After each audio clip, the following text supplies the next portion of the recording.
Hey everyone, tonight we're standing in the arrivals terminal of LAX at exactly 12:02 a.m. The air smells faintly of disinfectant and burnt jet fuel, the kind of scent that clings to the back of your throat. The automatic doors slide open with a wheeze, letting in gusts of dry California night air. It doesn't feel like a vacation. It feels like the start of something quietly enormous. Fact checker warning, you might not survive this story. So before you get too comfortable, take a moment to like the video and subscribe, but only if you actually enjoy what I do here. And drop a comment with your current location and the time where you are. Now turn off the lights, maybe turn on a fan for some soft noise, and let's begin tonight's journey together. The second they stepped off the plane and into the jet bridge, the heat hit us. Even at midnight, the air was warm like walking into a parked car on a summer day. So this is California, huh? I muttered mostly to myself. The time zone shift had scrambled my brain, and the endless reruns of cheesy Hollywood comedies during the flight weren't helping. I felt out of place, but also weirdly, like I belonged here. At baggage claim, I spotted them instantly. A small German family chatting cheerfully in a flurry of soft consonants. Egbert the dad, Cornelia, his girlfriend, 11-year-old Georg, and little Max. Just four. Max had a sticker-covered backpack, Mickey Mouse catching the light like it had something to say. I almost pulled out my phone to capture the moment, but stopped myself. Tempting though, great B-roll for the channel. By total chance, we ended up on the same moving walkway toward the rental car area. Have you ever been to Death Valley? Egbert asked me in halting but enthusiastic English. I told him yes and warned him it gets up to 50 degrees, 122 to go out there. He just grinned and patted his backpack. We have two guidebooks, he said proudly. I didn't have the heart to mention they were both in German. Random fat camel eyelashes are triple layered to protect against sandstorms. Mine not so much. I blink wrong in the desert and I'm toast. Evolution really missed a spot. By 7 a.m. I cracked open the window of my cheap motel room and took in a gust of smog-salted breeze. They say when you get older, you can smell the weather changing. And sure enough, my knees ached, which in desert terms meant it's gonna be brutal today. Aging perk number 37. Out in the parking lot, the family was loading up their mint green Plymouth Voyager. A massive cooler folding chair, some toys for Max. Shotgun is mine, Georg declared, and Max turned the back seat into a castle with a plastic sword. If I could bottle that kind of energy, I'd never need another Red Bull while editing at 3 a.m. They hit Highway 10, eastbound van, gliding smoothly across the desert-bound lanes. Inside 90s hits played until Macarena came on and chaos broke loose. Max started clapping to the beat, Georg nailed the choreography, and Cornelia flashed a peace sign at the truck driver next to them who burst out laughing. It was joyful. Perfect. The kind of moment you wish you could save to a hard drive forever. Did you know the name Death Valley actually has competing origin stories? I said into the camera, slipping into my usual low narrator voice. Some academics say it was marketing hype during the gold rush. Others argue it was named after a group of pioneers who actually did die there. The answer, publicly debatable, academic phrase of the day. At a gas station in Barstow, I bought them all popsicles. Think we can eat these before they melt, Cornelia joked. Honestly, in Death Valley, the popsicles get heat stroke before they melt. As the state line approached, the car's external thermometer blinked to 102 degrees. Egbert rolled down a window and instantly recoiled. Congratulations. You've unlocked nature's free facial steam, comes with dehydration. Around 3 p.m., they pulled into the Furnace Creek Visitor Center. I parked a little farther away, staying behind the scenes. I zoomed in with my camera as they bought maps and asked the rangers a few questions. Egbert gestured to a dirt road on one of the maps unpaved. The staff hesitated. Up to you, they said, with a smile that meant, please don't, aging-related wisdom moment. When you're young, decisions come down to, do I want to? When you're older, it's, can I survive it if it goes wrong? Experience changes your risk tolerance more than fear ever could. I offered them a few water bottles I'd stocked for emergencies, but they had already pulled away in a cloud of dust. Did I just miss the highlight of their trip? Funny how the best scenes in life speed by like B-roll you forget to hit record on. I followed at a respectful distance, not part of the family, not part of the journey. Just an observer with a long lens. I watched their van disappear down a gravel path, The sun caught the dust, and for a second it looked golden, like something saying both hello and goodbye at the same time. A strange sudden chill ran down my spine, but I shrugged it off. Optimism always rides shotgun on road trips. I told myself, we'll all meet again at the airport. That's how these things end. I was wrong. As the sun sank lower, the mountains ahead turned a bruised purple. The temperature climbed. Through the shimmering heat, I imagined I heard Georg shout from the front seat. The road's melting. The silence that would follow, I couldn't have imagined. Quick side note, people often say dry heat feels less intense, but that's misleading. When there's no humidity, your sweat evaporates too fast to cool you. So your body feels hotter even if your skin temp stays normal. Weird, definitely. But weirdness is what keeps us awake. As the sun dipped beneath the ridge, I returned to the motel and started dumping footage into my editing software. I labeled the folder Death Valley Germans, just a working title, a placeholder. I had no idea that name would become national news. I had no idea I'd never see that van again. The sun wasn't up yet when they left Furnace Creek. The air was still heavy with anticipation and the kind of silence that makes you second-guess your instincts. I stayed behind, not because I wanted to, but because that's how this job works. You track a story from the edges, letting it unfold like film in a dark room. They'd slept in the van just outside Hanaupa Canyon, under a bleached sky filled with more stars than I'd ever seen in my life. They had no tent, no rooftop cargo pod, just sleeping bags each unfurled across the floor of the minivan like a sleepover with no cell service. From what I later learned, Max had trouble falling asleep. The heat lingered past midnight. The night air didn't cool down like it does in cities. You sweat and wait and then sweat some more. At one point, Cornelia stepped outside to use the restroom, the actual in-the-bushes kind, and saw a coyote on the ridge. It didn't move. She didn't scream. She just went back inside saying something quietly in German. I couldn't translate, but probably meant, we're not in Dresden anymore. They were still having fun, or at least trying to. Georg found a lizard that morning and named it Paul. Max insisted they were best friends. Egbert took a photo of the sunrise, one of the last on their roll of 35mm film, but already small cracks were forming. First, their map. It wasn't wrong exactly, but it wasn't meant for decision-making either. It had clean, bold lines and place names with cheerful fonts. And the crucial issue, it was missing topographical relief. That is no indication of how bad the roads would get. Second, the van. A '96 Plymouth Voyager is basically the suburban dad of vehicles. Great for school pickups. Not so great for dry creek beds and abandoned mining routes. Its ground clearance was a joke. Its tires, already a little low, would later betray them. Still that morning, optimism rode in the front seat again. They headed south along Warm Spring Road, rough, uneven, gravel thick, but passable for now. At some point mid-morning, they reached the old Warm Spring in Quantum, a forgotten blip of history buried deep in the desert. It used to house borax miners a century ago. Today, it's a collection of ghost buildings surrounded by silence and lizards. They parked, explored, and signed the visitor register. That signature would become one of the last breadcrumbs they ever left behind. We are going over the passes, Connie, Egbert, Georg, Max. It was almost poetic, except they weren't poets. They were tourists in trouble and they didn't know it yet. Here's a quirky fact for you. The borax once mined in Death Valley was hauled out using 20 mule teams and massive wagons. It took 10 days to travel just 165 miles to the nearest rail line. That's how empty this landscape is. People measure distance in days, not miles. From Warm Springs, they turned west toward Butte Valley, an even rougher path, but still doable in dry conditions.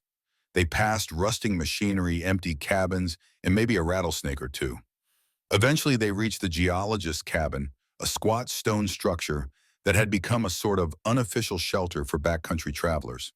Inside, they found a cot, an empty water jug, an American flag tacked to the wall, and no one else. They stayed for a while, ate lunch, took the flag as a souvenir, not realizing the silent symbolism of that act. When you remove something from a place like that, you're not just taking an object, you're erasing a signal to future travelers. A signal that someone had been here before you. When you're young, you think everything is replaceable. Flags, people, time. But the older you get, the more you realize some things only happen once. Some signs don't get remade. Egbert probably looked at the guidebook again. It showed Mangle Pass to the west as a viable route, and from there the road would curve back into the main valley. At least that's what it looked like. The family pushed forward confident, and they weren't reckless. They were making the best decisions they could with the information they had. That's the part that still haunts me. This wasn't arrogance. It was trust in the map, in the day, in each other. But just past the geologist's cabin, the road became what rangers call technical, steep, eroded, narrow. Not the kind of thing you want to attempt in a minivan with two kids in the back. One sharp rock and your day turns into a survival story. They tried to keep going. There are signs, scattered tire prints, scuffs along the canyon wall that suggest they gave it an honest shot. But eventually they stopped. Probably argued a little, turned the vehicle around slowly, and looked for a way out. That's when they spotted a side road dipping down into Anvil Canyon. It was faint on the map, but it looked promising. Maps lie the same way resumes do. Confident fonts, overstated capabilities, hidden traps. I wasn't with them at that point. I'd taken a different route to avoid damaging my rental. But later when I returned to trace their path, the tire tracks were still there, just faint enough to miss unless you're looking carefully. And I was looking carefully. Some argue desert terrain naturally preserves evidence. Others say wind and heat erase everything within days. Personally, I think it depends on whether the story wants to be found. That afternoon, they entered Anvil Canyon. To them, it looked like a shortcut, a downhill road back to the valley, a way home. In truth, it was a dead end. They didn't know it yet, but they were already past the point of return. Anvil Canyon has this way of luring people in. From the top, it looks passable, wide enough for a vehicle, gently sloping, even kind of scenic if you squint past the sun glare. But like a movie villain with great hair, it's all charm until the third act. And by then you're stuck. The minivan made it about 2 miles in before things went sideways. Literally. 3 of the tires gave up, one shredded completely, another buried to the axle in sand so soft it could have been powdered sugar. The Voyager wasn't just stranded, it was immobilized. The van's undercarriage had bottomed out on a slope of eroded rock and loose gravel. They tried everything. Based on the evidence found later, Egbert attempted to dig the wheels free with a frying pan. There were makeshift ramps made from floor mats, bits of cardboard, and broken branches. They even tried reversing uphill, a desperate move if there ever was one. Here's a quirky side note. Death Valley sand is composed largely of feldspar and quartz, which makes it incredibly fine. It behaves less like soil and more like talcum powder. Engineers studying Mars rovers actually run tire tests out there.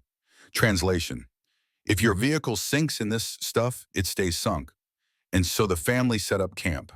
It was a still, breathless evening with temperatures refusing to dip below 90 degrees. They had food, water, sleeping bags. The van offered shelter from wind and heat. In theory, they could have survived a night or two, maybe even more if someone found them. But no one was looking. Not yet. When I was younger, I thought getting stuck was a metaphor. Emotional ruts, dead-end jobs, you know the drill.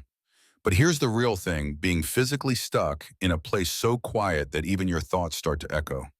There's no metaphor strong enough for that kind of isolation. Night fell. The moon was a dull coin barely hanging in the sky. They drank water sparingly. Max, exhausted, curled up in his mother's lap. Georg lay on the front seat watching stars through the windshield. Egbert didn't sleep. He was too busy studying the map. Again, he probably saw it just 8 miles to the south past a series of hills, the edge of the China Lake Naval Weapons Center. On paper, it looked like civilization.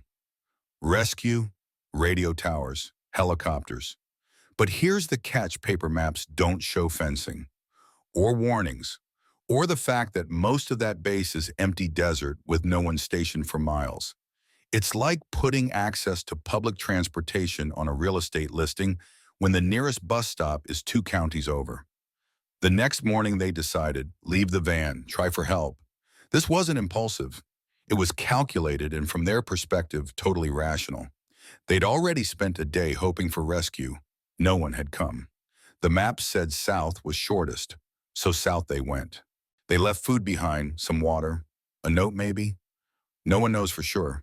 They locked the doors, took the essentials, a couple of full bottles, one camera, the last few sandwiches Max's had. Footprints were later found about a mile east of the van. That's how far they got before the trail vanished. Wind had erased everything else, but they must have continued down the canyon, then toward the low hills that stood between them and imagined safety. Quick academic debate survival psychology suggests that most lost persons try to backtrack toward their last known safe location. But in extreme heat, that logic flips. People instinctively move toward the horizon, seeking movement roads buildings. Mirages sometimes. By noon, it was over 110 degrees. There was no shade. They walked anyway. The desert was vast but not silent. The air shimmered. Insects buzzed low to the ground. The gravel crunched in strange rhythms, 4 pairs of footsteps unevenly spaced. I've thought about that walk too many times. Did Egbert carry Max part of the way? Did Cornelius sing to distract him? Did Georg understand the danger, or was he still in adventure mode, playing survivalist in his head? I mean, he was 11. At that age, I thought I could survive the apocalypse with duct tape and a Capri Sun. About 1.7 miles from the van, someone sat down. Searchers later found a beer bottle partially buried upright beside a shallow seat-shaped impression in the sand, the same brand they'd packed. It was facing south. Whoever sat there paused. Maybe they were resting, maybe arguing about turning back, or maybe they already knew something none of the others did. No one knows what happened next. That spot, marked only by the beer bottle, was the last thing anyone found for years. People think tragedy happens all at once like a lightning strike.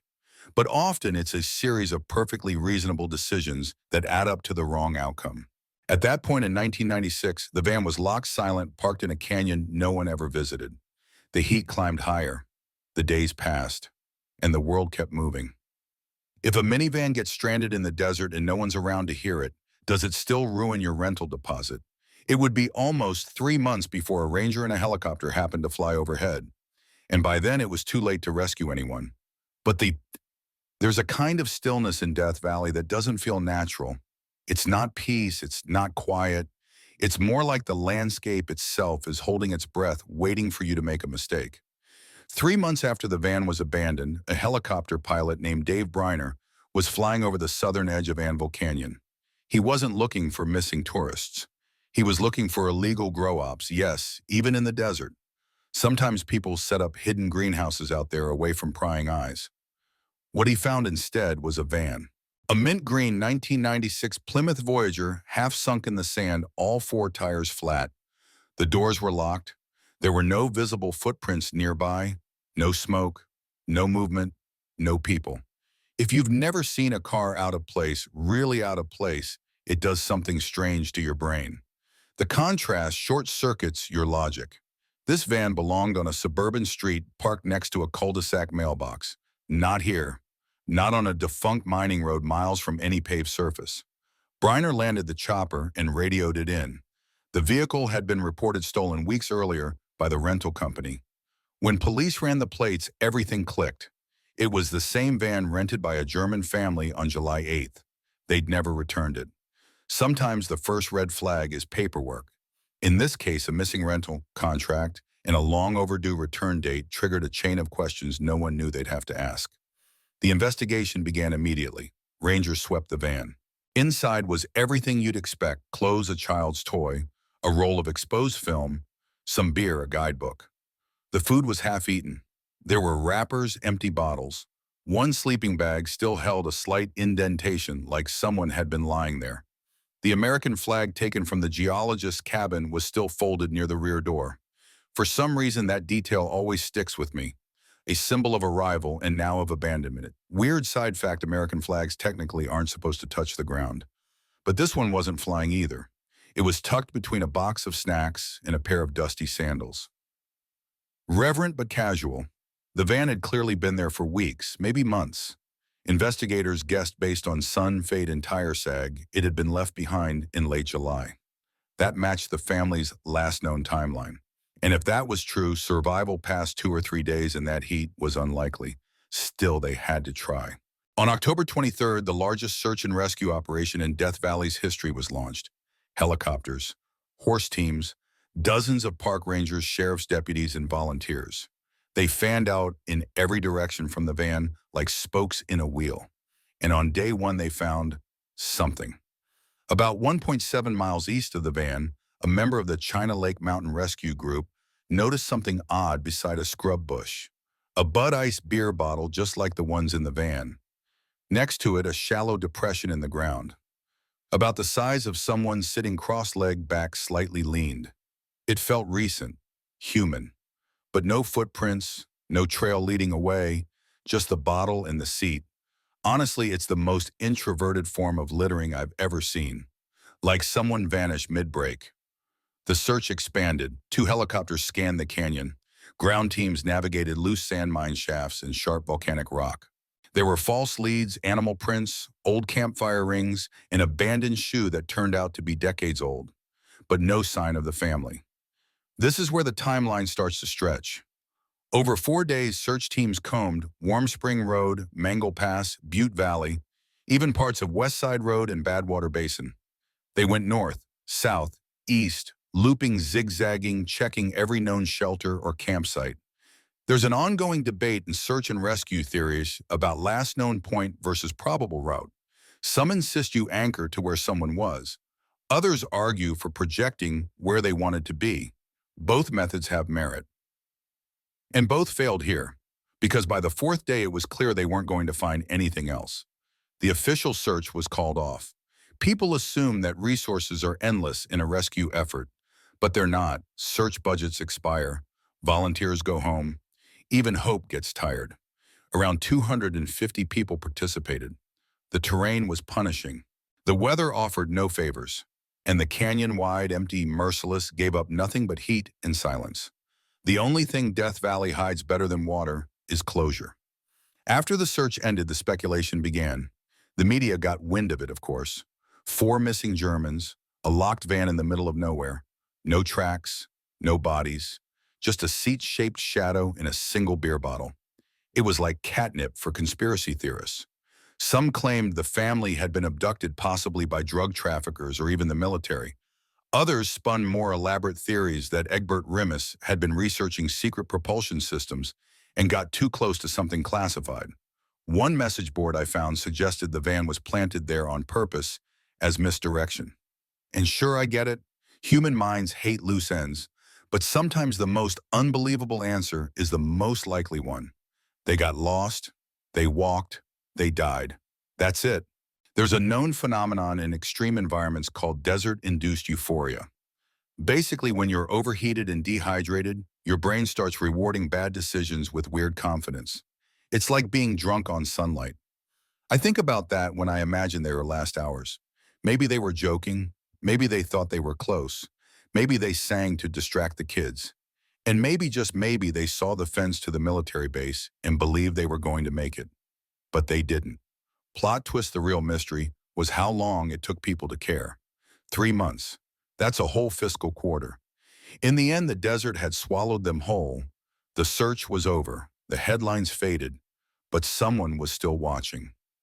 Someone who 13 years later would say, "No, this story isn't finished. Search was only beginning," around old search and rescue forums. But what caught my attention wasn't just what he said, it was how he said it. Like someone who didn't just want to solve a mystery, but had to. 13 years had passed since the Death Valley Germans disappeared. The official search was long closed. The media had moved on. But for Mahood, something about it never sat right. He wasn't a detective, not a journalist either. He was an engineer, a guy who spent his weekends hiking, troubleshooting old gear, and digging into cold cases with a highlighter and a satellite map.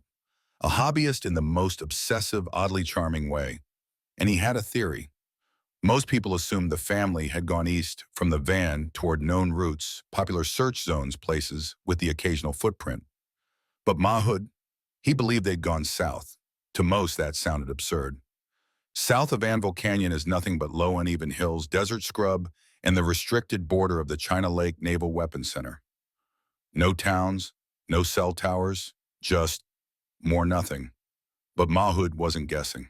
He reconstructed the entire trip using their guidebook, the same German-language Death Valley Museum text found inside the van. He plotted each logical choice, assuming they weren't reckless, just uninformed. He saw what they likely saw: a route west through Butte Valley, past Mangell Pass, toward a cluster of ghost towns, and eventually, if all went well, Yosemite. That's what the map promised. It didn't warn them that Mangell Pass was practically impassable to anything without four-wheel drive. Maps can lie, not because they mean to, but because they age. Like all of us. The terrain changes, but the paper doesn't.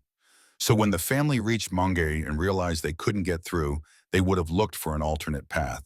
And there it was, a narrow descent into Anvil Canyon. On paper, it looked like a shortcut. In reality, it was the beginning of the end. From there, Mahood made one leap the original search teams hadn't. He asked, what if Egbert, standing beside a stranded vehicle with two kids and a dwindling water supply, had decided to try for help not by retracing steps, but by heading toward the nearest institution on the map that would have been China Lake. The base was only 8 or 9 miles south. On a map, it looked like a reachable salvation. But in the real world, those miles were across a brutal stretch of jagged terrain with no shade and no water. Still, to a desperate parent, 8 miles to a military fence sounds like hope, unless you're Egbert Rimis, in which case it's less hope and more DIY nightmare rescue with children and no trail mix. Mahood went back to the site, not just once, but over and over. He hiked Anvil Canyon, climbed ridges, slept in his car. He took notes, photos, even drew diagrams showing probable movement paths. And every time his conclusion held firm, they'd gone south, not east. Most official searches had dismissed that idea.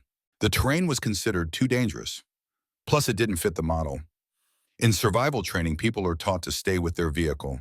Its shelter, its visibility, it has supplies. People leave only when they believe no help is coming. That was the piece Mahood understood better than most. After 3 days in the van. With no rescue, Egbert probably decided no help was coming. And so they left. We know now that they walked nearly 2 miles before stopping to rest. That's where the beer bottle was found. But Mahood believed they'd pressed on after that, climbing into the low hills, cutting south-southeast toward what they hoped was safety.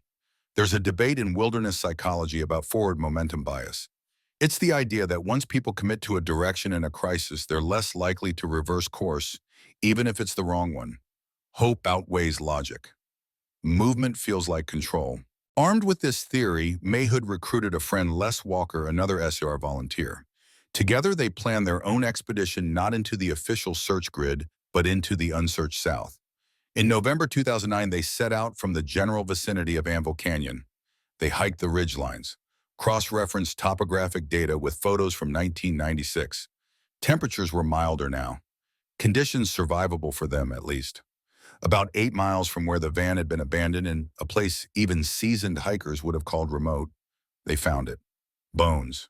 First a fragment, then a shoe, a passport, a toothbrush, a bottle matching the ones left behind, and a photo ID Cornelia Meyer. Leave it to unpaid hobbyists to find what hundreds of professionals couldn't, because they asked different questions. Or maybe because they packed snacks. Cornelia's remains were scattered across about 150 meters. Some partially buried by wind, some exposed. Not far from her, they found more bones. Larger, likely male. Egbert. There wasn't much. Time and heat had erased almost everything. But Mahood's theory had led them to the exact place the official teams had missed. When systems fail, it's often the obsessed amateurs, people with no deadlines and nothing to lose, who pick up the slack. Forensics couldn't confirm the identities of the children. The bones were too degraded, the day too damaged. But the evidence was clear. All 4 had made it into the hills. All 4 had tried to reach salvation. All 4 had fallen short. In the end, Mahood didn't just find remains. He found answers. He brought clarity to a case that had been floating in ambiguity for over a decade. And as he stood there in the still heat of November, looking at the tattered remains of a woman who'd once joked about melting ice cream, I imagine even he had no words. Just silence. Or maybe one thought, oh, that explains the overdue rental. The hardest part of this story isn't the van. It's the walk. You can imagine the vehicle stuck, sure tires sunk, doors locked, gear left behind, like time had just paused. But walking, that's active. It's deliberate, step after step in the wrong direction. Hope turning to heat, optimism boiling off like sweat.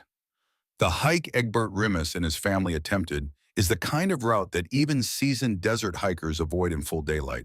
No marked trails, no shade, no water, just an endless undulating sea of shale sand and brittle brush that seems to mock every footfall. And remember, they weren't equipped for this. They weren't carrying backpacks or GPS units or satellite phones. They were tourists in sneakers and cotton shirts carrying bottles meant for a picnic, not an emergency. When you're young, a walk sounds like a casual thing, a stretch, a breather, something harmless. But the older you get, the more you realize that every walk has a destination. And if that destination is misjudged, the walk becomes a warning. Mayhood and Walker kept returning to the site over the following weeks, not just because they were thorough, but because something didn't sit right. Where were the boys? Georg, age 11. Max, just 4. The desert doesn't leave things behind, not for long. Wind moves bones, time scatters them. Even knowing they likely died near their parents, the men couldn't be sure. The terrain was just too vast, too harsh, too empty. But slowly more pieces appeared. In a shallow wash, they found a faded planner with business cards from the family's earlier stops. There was a child's shoe too small for an adult. Nearby, a worn-out toothbrush. A bottle of wine unopened, glinting in the sand like a ghost of good intentions.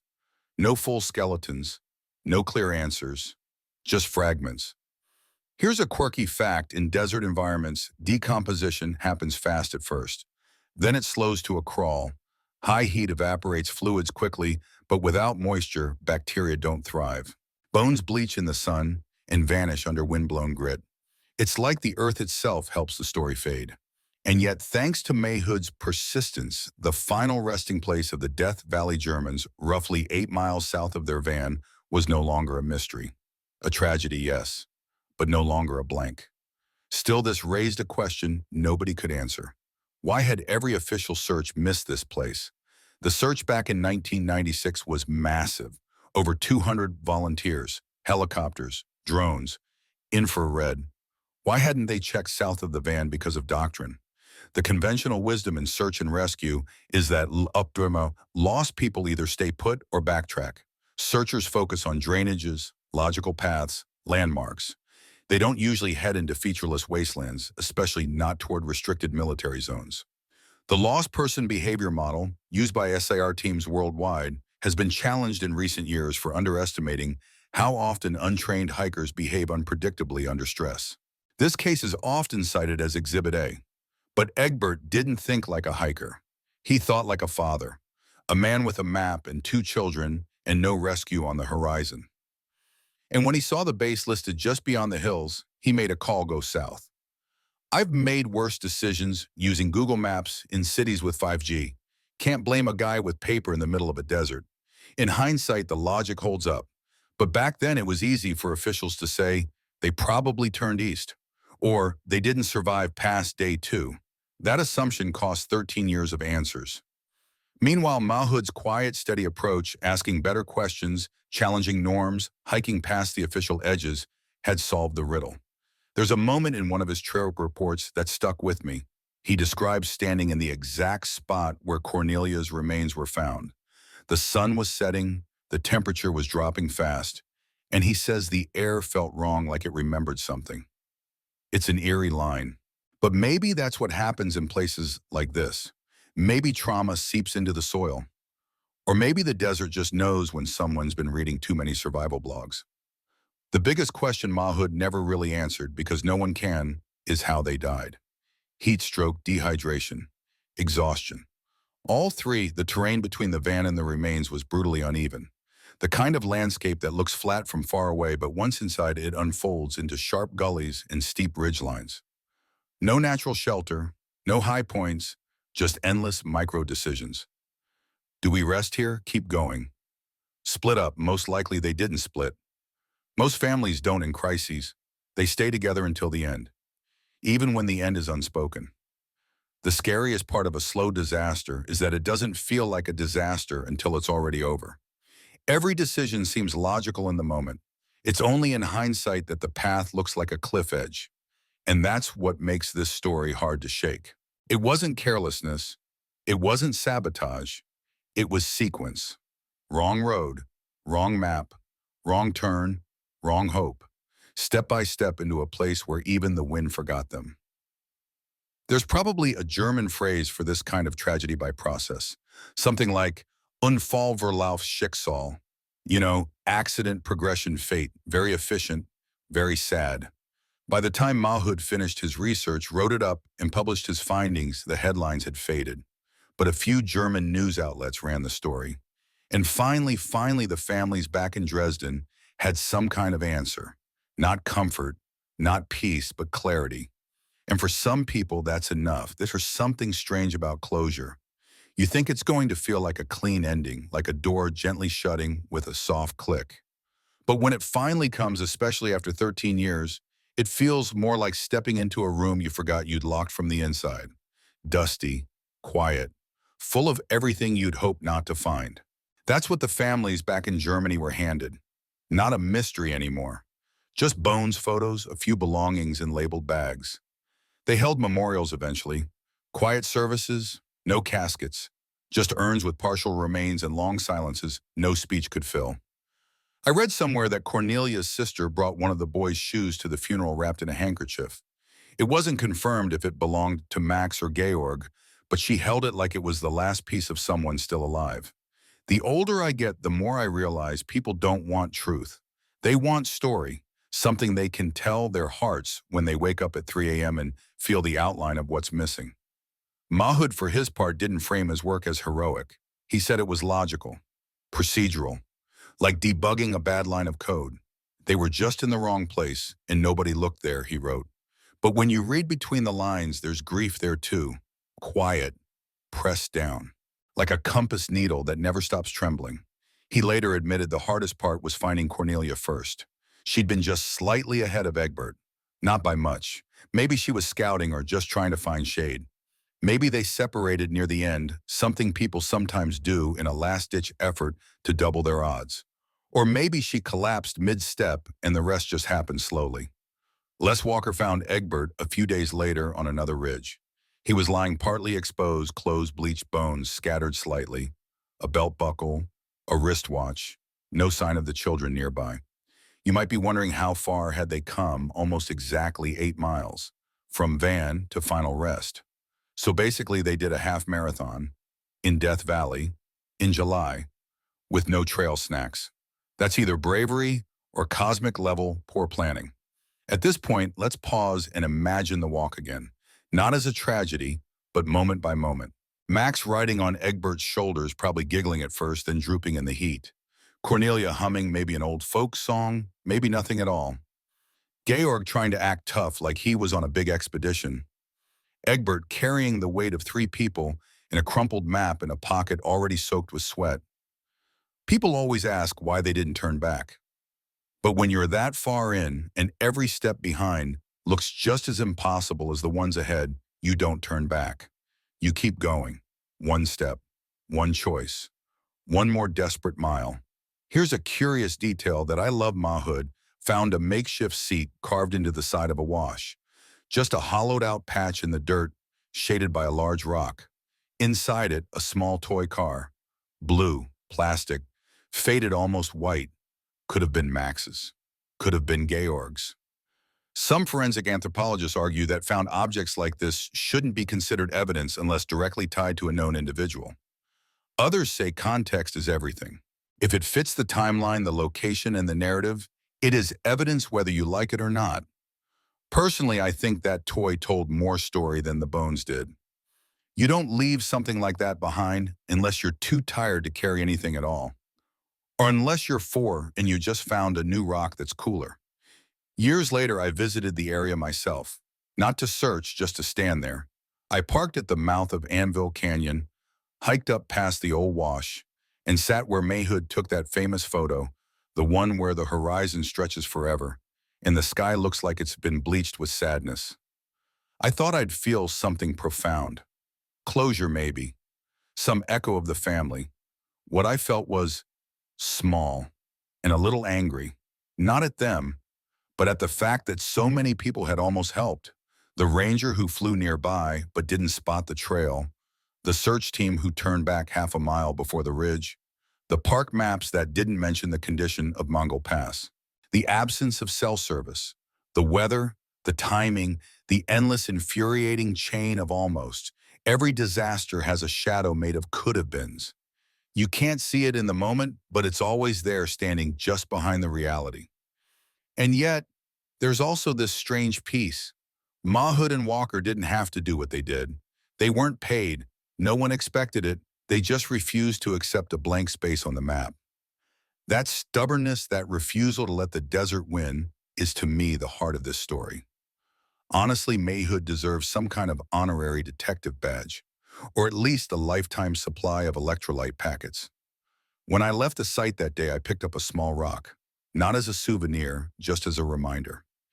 It was smooth light useless, but something about holding it made the story real in a way that Google Earth never could.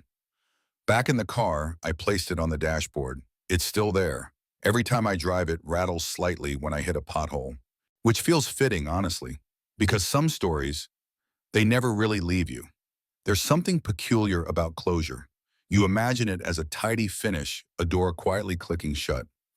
Yet when it finally arrives, especially after 13 years, it feels more like stepping into a forgotten room you once locked from the inside, dusty, hushed, and filled with everything you'd hoped not to discover. That is what the families in Dresden ultimately received. No lingering mystery, just boxes of cataloged belongings and partial remains identified by dental records. They held memorial services, simple restrained.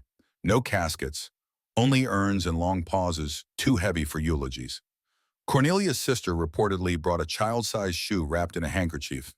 The authorities could not confirm whether it belonged to Max or Georg, but she cradled it as though it were the last intact memory of someone still alive. People rarely crave pure facts. They long for a narrative they can revisit when darkness wakes them at 3 in the morning. Truth without a frame is often unbearable. Tom Mahood never claimed heroism.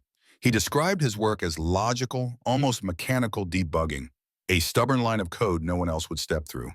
Still, his field notes betray emotion phrases, squeezed between coordinates, subtle acknowledgments of weight he did not expect to carry. He later wrote that finding Cornelia first was the moment everything shifted from theory to grief.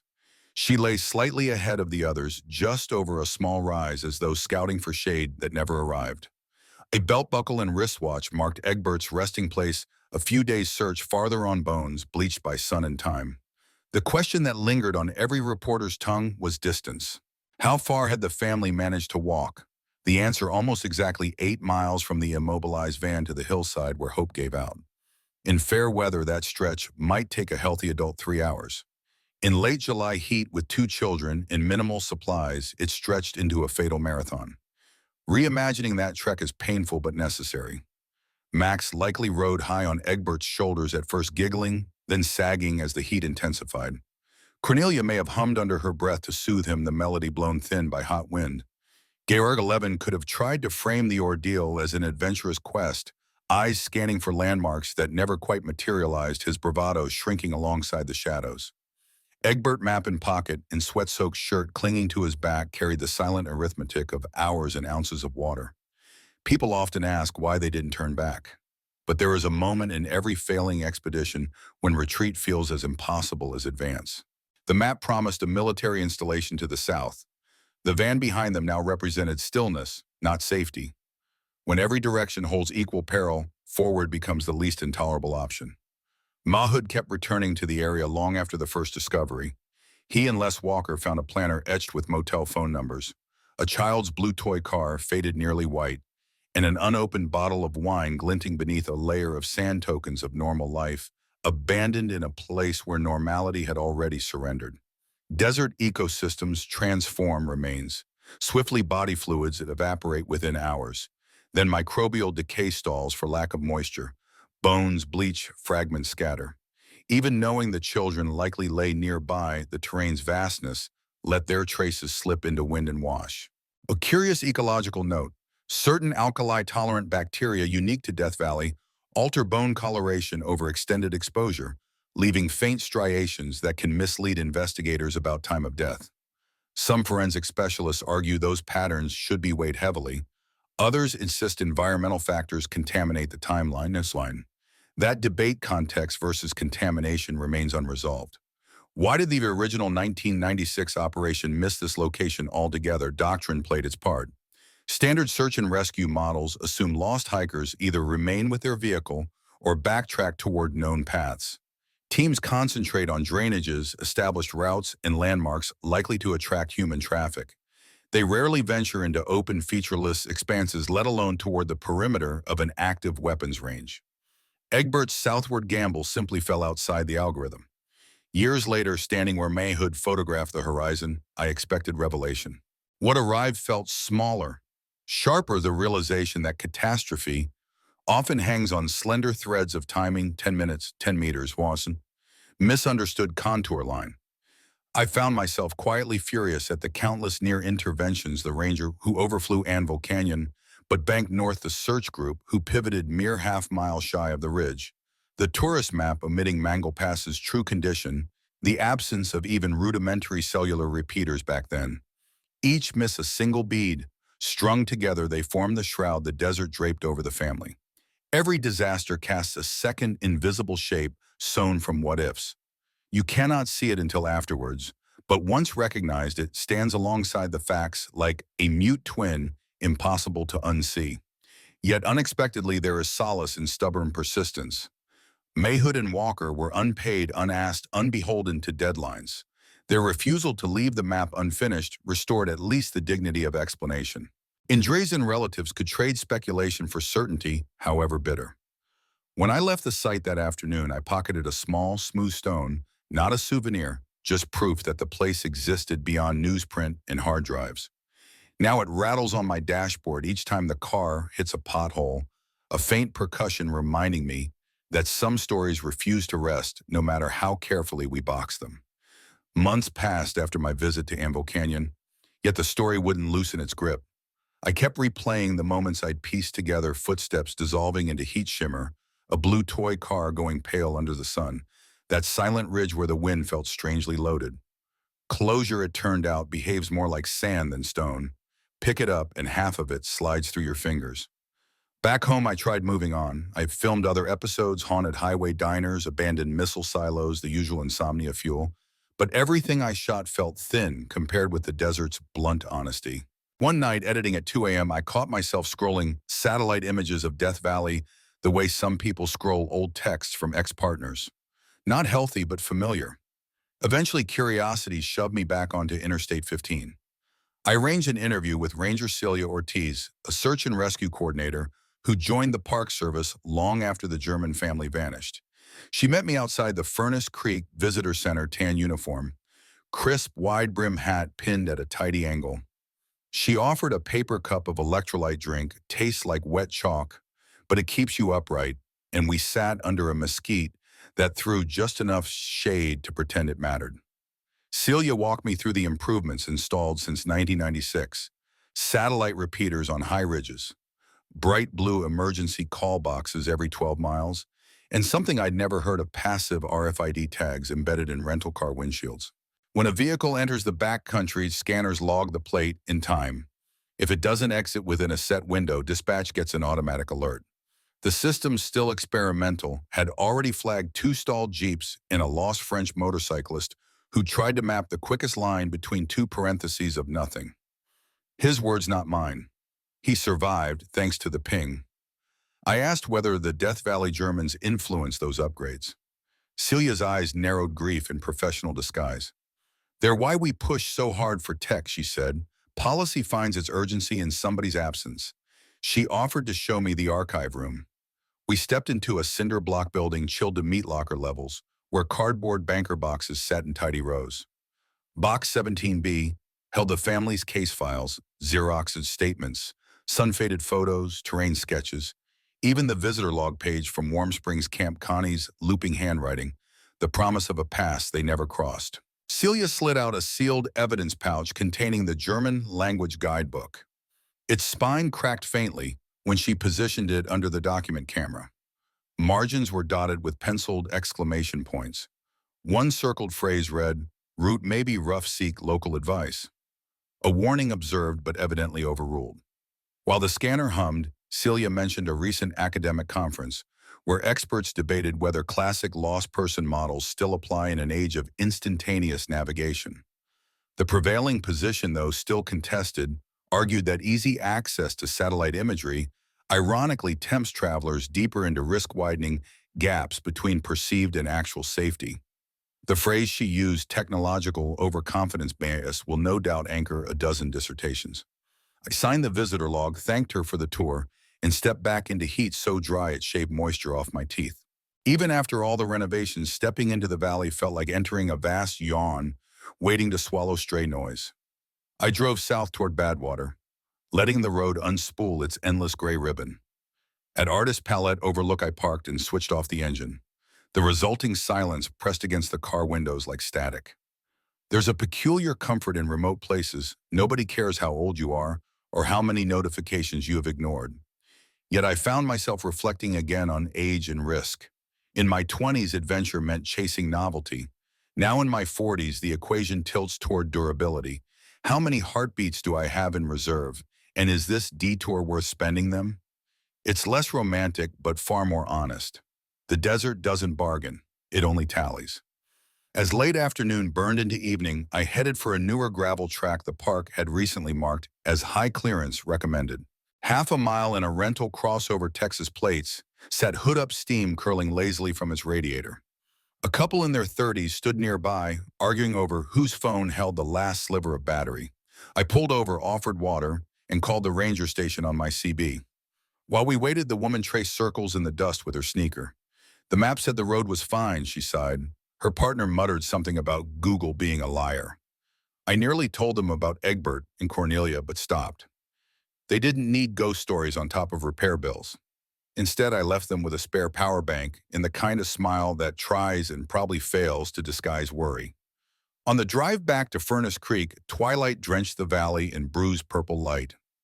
Bats flickered across the windshield, chasing invisible insects. I thought about those RFID scanners. Celia praised algorithms, watching the desert the way shepherds watch sheep, reassuring yet incomplete. Systems can alert, drones can scan, but somebody still has to decide to keep walking when the sand grows soft.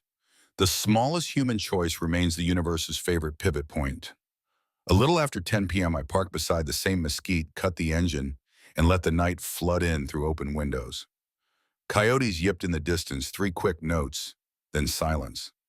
Overhead, the Milky Way spilled across the sky like ground glass. I rested my head on the steering wheel and let memory replay Mahood's Ridge one more time. The hush, the scattered bones, the realization that no one was coming yet. Somebody finally did. It struck me then how many footprints must still lie undiscovered, pressed into remote gullies, each holding the outline of a decision made in faith. Perhaps search and rescue protocols will evolve until every wayward signal is flagged in real time, every detour tracked by redundant satellites. Even so, deserts will keep their own counsel. The wind will rearrange evidence. Ridges will invent new illusions. Progress can't erase all silence, only negotiate with it. A lone truck rolled by headlights, slicing darkness. In their brief glow, a small desert fox darted across the road, pause, whisper soft on asphalt. It vanished into shadow as quickly as it appeared, leaving no sign it had ever been there. I turned the ignition key and the dashboard stone rattled against glass, its small percussion reminding me that some stories, like some landscapes, refuse completion. They ask instead for witness. In the days that followed, I went quiet. No uploads, no voiceovers, no thumbnails screaming in all caps. I just sat with the story. Let it stretch out long and low like the landscape it came from. Back home, the footage waited on my hard drive. Grainy frames of sand blowing across abandoned roads. Close-ups of the family's belongings sealed in plastic sleeves.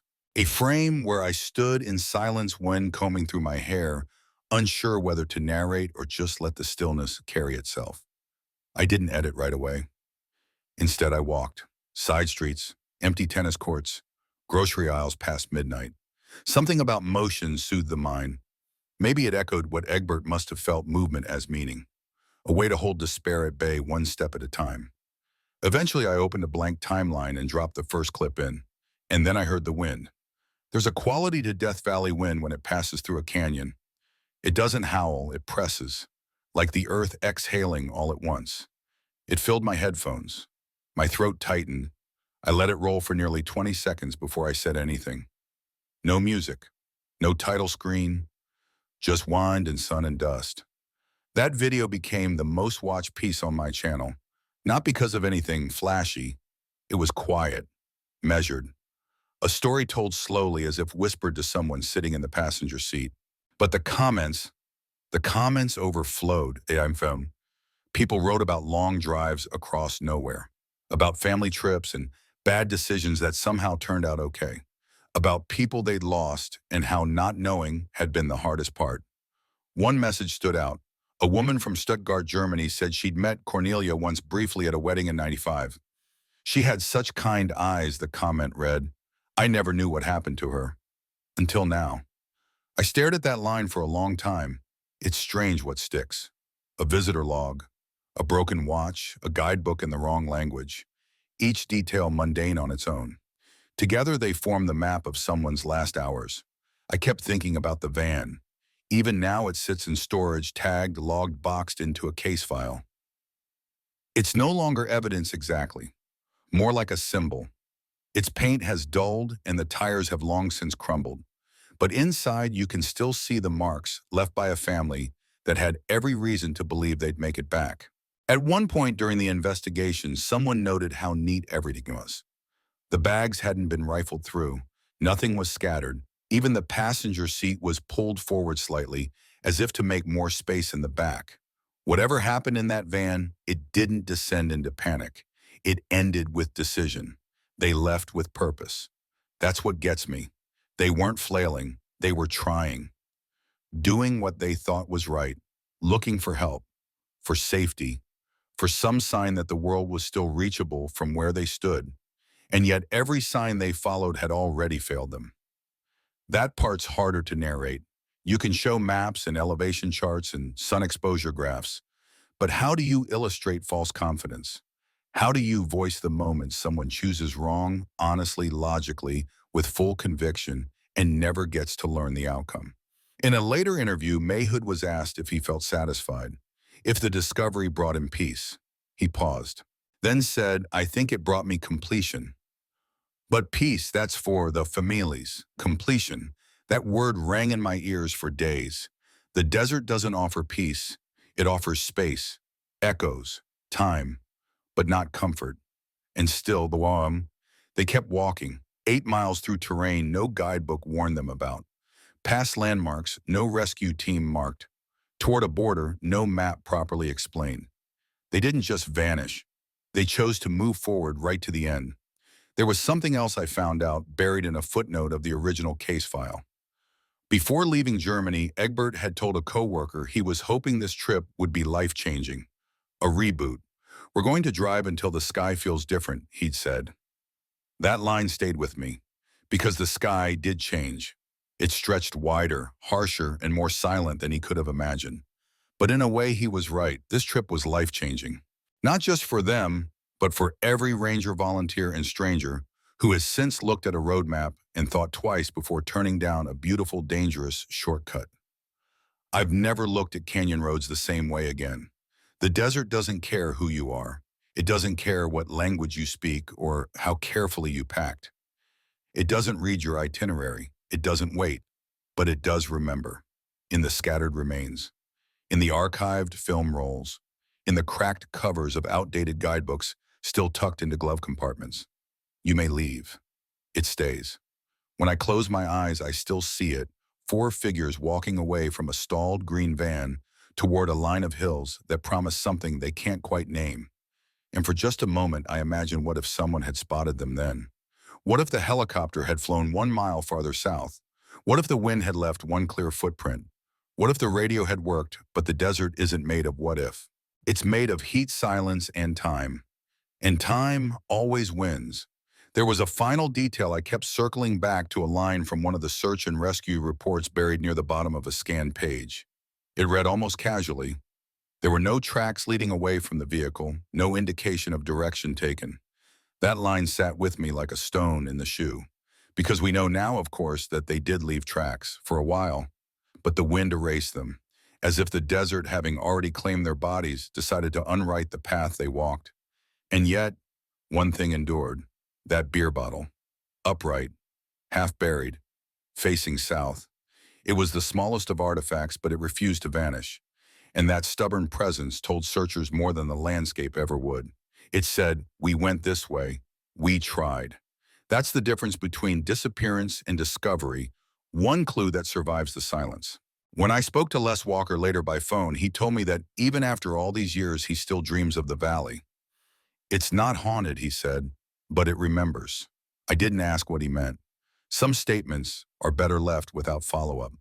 He also said something I've never forgotten. Most search and rescue is about finding people who are lost. But this was about finding a story. He was right. There was no rescue to perform, only narrative to reconstruct. Every found item was a sentence. Every photograph a comma. The van was the opening scene, the final ridge the epilogue, and everything in between, the silence, the missteps, the empty sky, formed a kind of invisible grammar that only the most patient readers could understand. When they found the planner Cornelia's with the hotel cards and scribbled notes, it didn't contain any answers. Just an itinerary frozen mid-trip. Places they'd loved, places they'd hoped to go. A crude hand-drawn map that skipped the dangerous parts because, as it turns out, danger rarely announces itself in boldface. The thing that haunts me isn't that they died, it's that they planned so carefully. Saved for the trip, chose routes, asked for directions, bought guidebooks in their own language. They did what people do when they believe in the idea of a safe world. And still it wasn't enough. They weren't reckless. They weren't naive. They were simply unfamiliar with how quickly this kind of place can turn indifferent. Once I interviewed a desert climatologist who told me that Death Valley isn't really hostile. It's just uninterested. It won't chase you. It won't fight you. It'll just let you make one mistake and then walk away. That's what this felt like. Not a dramatic collapse, but an indifferent unraveling.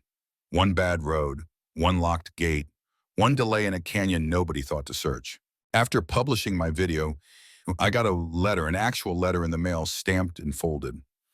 It was from a German man named Henrik, who said he'd gone to university with Egbert. They'd shared a dorm in Dresden. He was obsessed with American architecture, Henrik wrote. Frank Lloyd Wright, Googie diners, Hoover Dam. He loved the idea that the U.S. was always building things that had no business surviving. I found that line beautiful and tragic. Because in a way, Egbert believed that about himself too, that he could move through something as brutal as Death Valley with the right mix of planning and curiosity and sheer belief in his family's ability to endure. And maybe for a while they did. One detail that surfaced during the search, a stick figure drawing found tucked into the back of Georg's notebook. A sketch of the van with little arrows pointing south. He'd labeled it in block letters. "We go this way." It's childish, yes, but also directional, intentional. The last trace of a boy trying to understand his world. I think about that a lot. The world is full of trails people intended to finish. Letters never sent. Trips never returned from. And in each, there's a kind of soft echo, a reminder that we're all just trying to get somewhere. In a rare moment of honesty during our call, Les admitted that he still visits the ridge sometimes. Not often, just enough to keep it real. "It's not for them," he said. "It's for me to make sure the silence doesn't start to feel like a lie." I understood what he meant, because when a story ends in silence, there's always the risk of smoothing it over, making it cleaner than it was, neater, tragic, but tidy. But the truth is, this story wasn't tidy. It was hot, uneven, deeply human, full of flawed decisions and misread maps and dry throats, and probably at least one hopeful glance toward a ridge that looked in that moment like the edge of rescue. In the end, they kept walking. Long after the heat rose past survivable, long after the road disappeared, long after the world stopped expecting to find them.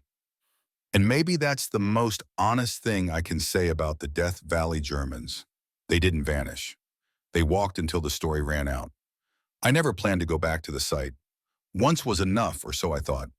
But 6 months after publishing the video, I found myself standing again at the edge of Anvil Canyon, boots in the dust, Camera slung but off, staring at the landscape that had already said everything it needed to. It wasn't a dramatic moment. No haunting music or sudden insight. Just a quiet sense that something unfinished still lingered there. Not the family that story was done, but the space around it. The terrain that absorbed the footsteps, the wind that swallowed the sound, the silence that outlasted the questions. There are certain places where memory isn't something you carry, it's something you step into. Anvil Canyon felt like that. The walk to the site was slow. The trail, faint and eroded, wasn't marked on most maps. But once you followed it, once it lives in the soles of your shoes. It was mid-morning, already hot. The desert wasn't showing off that day. It didn't need to. It simply stood there, vast and present. I passed the spot where the van had once sat. Nothing remained but a subtle indentation in the sand, almost imperceptible unless you already knew what had been there. Further on, the shallow depression where the beer bottle had been found. That too was gone. No marker, no plaque, just the faint outline of something that had briefly interrupted the silence. Eventually, I reached the ridgeline where Cornelia was found. It's not dramatic terrain, just a low swell of rock and scrub, the kind you'd overlook from a helicopter. But standing there, it makes sense. You can see the faint slope of the land dipping toward the south. A mirage shimmered in the far distance. On a map, it might look like a road. In your mind, it might still look like rescue. There's a stillness here that feels earned. Not peaceful, just finale. I didn't bring flowers. No photos. Just a worn notebook and a bottle of water. I sat in the dirt and listened. To nothing. Not metaphorical nothing. Actual physical silence. No birds, no bugs, no breeze. Just me and the idea of absence. And in that stillness, I remembered something Mahood once wrote in one of his field notes. People think the desert hides things, but really it just lets them be forgotten. That line came back with a different weight as I looked around. It wasn't just about the family. It was about how quickly stories disappear when no one carries them forward. A place like this doesn't erase it, just outlasts. Later, I found myself tracing the ridge toward where Egbert had been found. Again, no marker, but the terrain shifted slightly harder, rock-sharper angles. The kind that trips you if you're not paying attention. I imagined him walking there, sweat-soaked, breathing ragged, checking the map one more time, knowing it no longer mattered. Looking back at Cornelia, Georg close behind, Max likely in her arms. The end, when it came, was likely slow and quiet, like the land itself. I didn't take photos, not because I couldn't, but because it felt wrong. This wasn't content. It wasn't footage. It was a kind of contract between witness and silence. Some moments don't translate. Some places don't belong on timelines. That night, I camped at the mouth of the canyon. No fire, just the hum of the cooling desert and the subtle click of settling rocks. The stars came out in layers, slow and wide, like the sky had to think carefully before revealing itself. I lay on my back and stared until the constellations blurred. And in that long, slow haze, I thought about all the stories we never get to finish. Not because they don't matter, but because no one stays long enough to hear the last line. And this place, this family, this ending, it deserved the last line. Not speculation, not mystery, just memory. Around 2 a.m., coyotes called in the distance. 3 sharp cries, then silence again. I sat up, drank the last of my water, and scribbled one sentence in the notebook. They didn't disappear. They were just too far out for us to follow. I think that was the moment I finally understood what this whole journey had been. Not a search for answers, not even a story about death. It was a story about effort, about people who tried, who kept going, who made the best choices they could with what they had, and about a place that never gave anything back except eventually a whisper of truth. When I got back from that second trip, I didn't tell anyone right away. Not because I was hiding it, but because the words didn't feel ready. I kept the footage untouched. No narration, no edits. Just raw clips sitting in a folder labeled DV Return. I started walking more again, early mornings, headphones off, no destination. It's funny how the body remembers the pacing of certain landscapes. I wasn't in the desert anymore, but the rhythm stuck. Long, deliberate steps, that feeling of measuring distance not in miles but in silence. People kept messaging me about the video. Some wanted closure, some wanted updates, a few wanted to argue. One man insisted the government had staged the whole thing. No way 4 people vanished like that without a cover-up, he wrote. I didn't reply, not because I didn't have anything to say, but because I already had. I'd told the story, start to finish, straightforward. The truth didn't need embellishment, it needed remembering. I kept thinking about Georg's sketch, the crude map with the van, the arrows, the words, we go this way. There was something unshakably honest about it. He hadn't drawn fear or hopelessness, just direction. That stayed with me. It reminded me of something a search and rescue volunteer once told me while I was filming a completely different story in the Sierra Nevada. Sometimes you don't find people, you find their intent.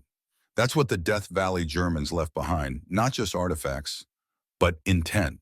A van organized, a bottle facing south, a notebook pointing forward. People often talk about survival in extremes like it's a contest. Endurance, strength, toughness. But the real metric, I think, is quieter. It's measured in what you carry when everything else is gone. They didn't take much, but they took enough to try. And that matters. It changes the shape of the story. They weren't simply lost. They made a plan. They acted on it. It didn't work, but that doesn't make it meaningless. Back at home, I opened the footage again, watched the van site, the ridge line, the dust blowing sideways in waves. In one clip, my camera wobbled as I climbed over loose stone. The sound of my own breath filled the audio, steady, then uneven. I was talking quietly to myself, unaware the mic had picked it up. I said they thought this was the way out. I paused. Then it almost was. It caught me off guard. Not because it was profound, but because it was true. They weren't wrong in spirit, only in detail, only in distance. About 8 miles separated their last hope from actual help. A day's walk in theory, but in practice under that sun, with that terrain carrying children, limited water, no shade, it became a wall they tried to climb. And that's what I keep coming back to, the effort. Because stories like this can slip into easy categories, tragedy, mystery, cautionary tale. But what they actually contain, what they preserve, is proof of effort, a record that someone tried. And that effort is its own kind of monument. There's no plaque out there, no signpost or memorial. The desert doesn't do that, but there are stories like this one. Quiet markers pass from person to person, from silence into language. And each time someone hears it and imagines that van, that canyon, those footsteps heading south, the memory lives one day longer. That's what remembering is. Not rewatching, not rehashing, just choosing for one more moment not to let someone vanish. That's why I made the video. That's why I went back. Not for answers, not for mystery, but to say out loud and on record, they tried. I didn't film a formal outro. No soft music, no fade to black, no thanks for watching monologue. When the final frame cut to silence, just the wind moving over Anvil Canyon, that was it. Some people in the comments asked if I forgot to include an ending. I hadn't. The desert was the ending. But not long after the video went up, something strange started happening. Messages trickled in, first a few, then dozens from viewers who'd been through something eerily similar. A family stranded on a forest road in Oregon. A solo traveler who walked 8 miles out of the Mojave after a wrong turn.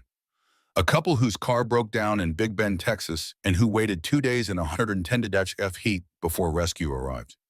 Most of them made it out, but the messages all shared the same phrase again and again. We thought we were fine until we weren't. That sentence echoed louder than anything I'd written.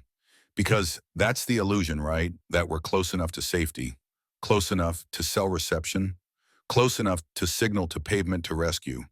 You drive 15 minutes off-road and you think what could happen. The truth is it doesn't take much. A bad map, a deflated tire, a locked gate, a well-meaning guess. That's all it took for Egbert, Cornelia, Georg, and Max. Their last days were not spent wandering aimlessly. They followed the road as long as it allowed. They pivoted when the pass became impassable.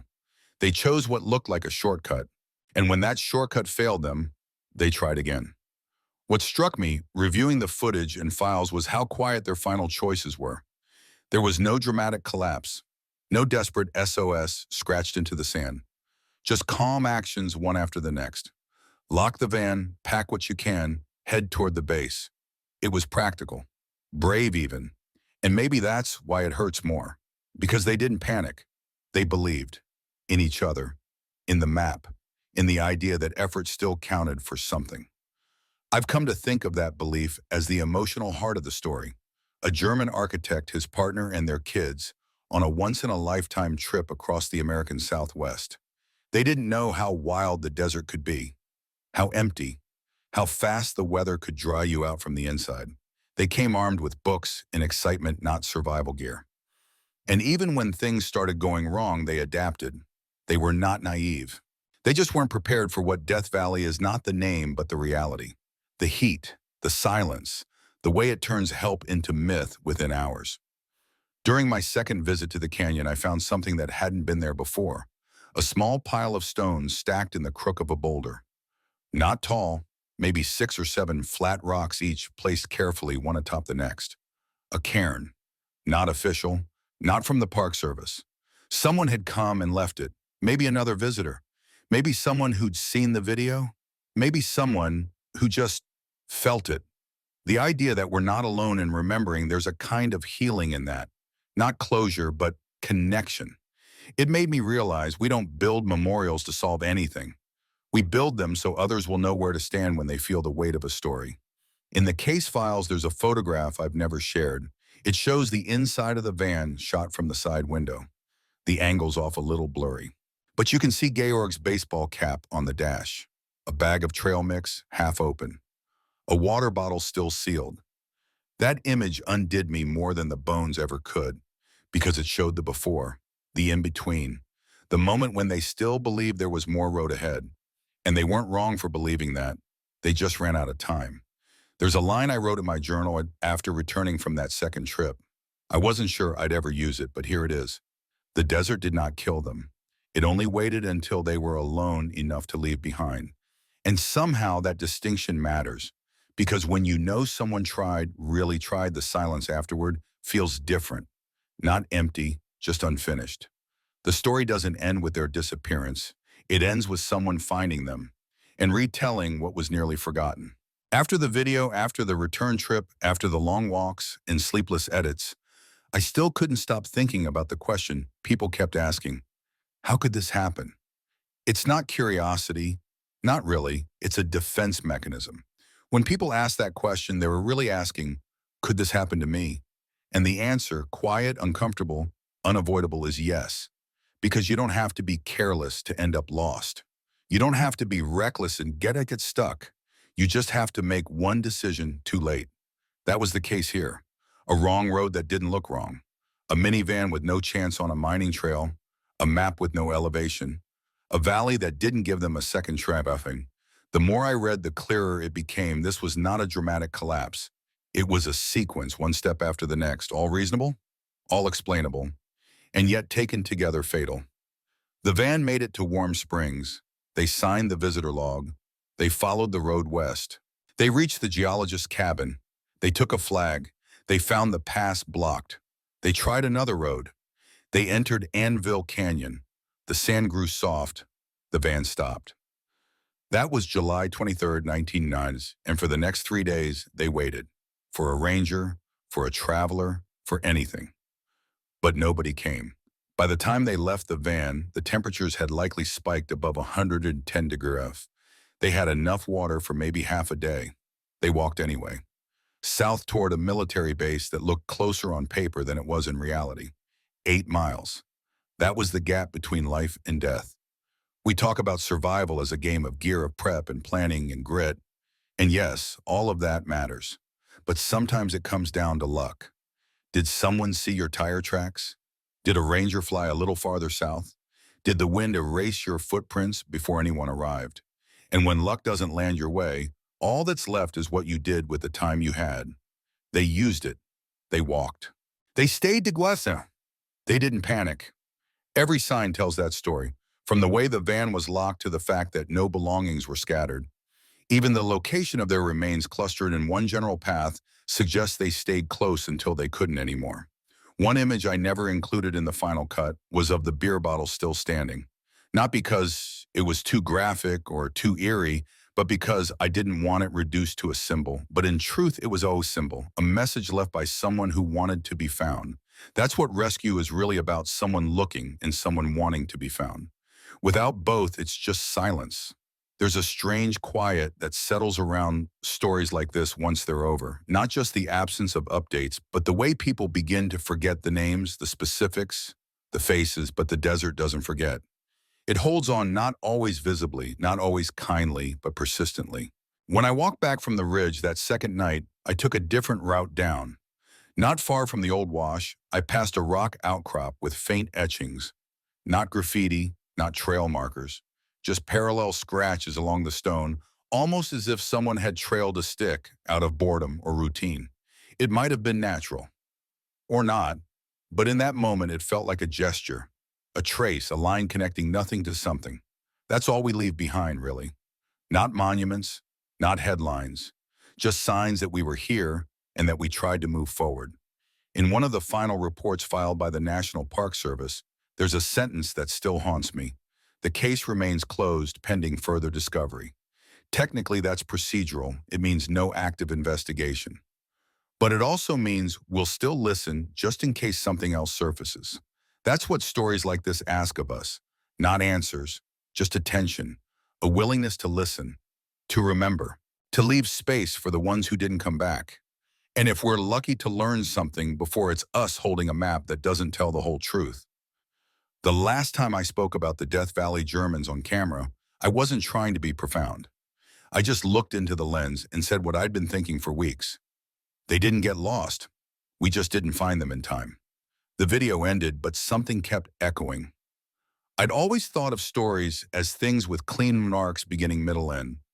But some stories loop. They ripple. They echo forward in subtle ways. This one didn't finish when the van was found, or when Mahood reached the ridge, or when the remains were finally identified. It finished, if you can even call it that, when someone stopped forgetting, and then chose to speak, and someone else listened. A few months after publishing the final update, I received an email. It was from a woman in Pasadena. She'd worked at a gas station in Baker in the summer of '96. She told me she remembered a German family coming through Polite, a little sunburned with two kids who kept running in and out of the automatic door. She couldn't be sure, of course, but the details she recalled, the car color, the time of day, the heat aligned. She said she'd never known what happened to them. The day had stayed with her for years, but she assumed they'd made it home like everyone else. Until now, her message ended with a single sentence: "Thank you for telling me what I didn't know I needed to grieve." And that, I think, is the heart of this whole thing. Because we don't always realize when something unfinished is living quietly inside us. A passenger in the background, a forgotten snapshot, a headline half remembered. And then one day the silence breaks, and you remember. You feel. And you mourn finally not just the loss, but the distance between the people you once glimpsed and the story you never knew they carried. In the end, the search for the Death Valley Germans became something else entirely. It was never about just one family. It became about the human instinct to trace what was lost, to bring shape to what time tried to erase, to say we were here. Egbert, Cornelia, Georg, and Max weren't erased. They left signs. They left motion. They left direction. And someone followed. 13 years later, someone walked where they had walked and found them. That act, quiet, patient, deliberate, is maybe the most human thing we can do. To walk towards silence, to name the unnamed, to finish a line that someone else couldn't. I keep coming back to that phrase Georg wrote in his notebook. We go this way. It wasn't a plea. It wasn't confusion. It was intention. And that's what their story left behind. Not just a trail, not just loss, but evidence of direction, of effort, of love. So wherever you are at home, in a car, walking somewhere under your own endless sky, pause and remember them. They weren't lost. They were searching. They were trying to get home. And in the end, thanks to those who wouldn't let the silence have the last word, they did. And now here we are, at the edge of the story. If you've stayed with me through this entire journey, thank you. Thank you for listening, for pausing, for holding space for people who can no longer speak for themselves. It's easy to think of silence as emptiness, but silence remembers. Silence waits.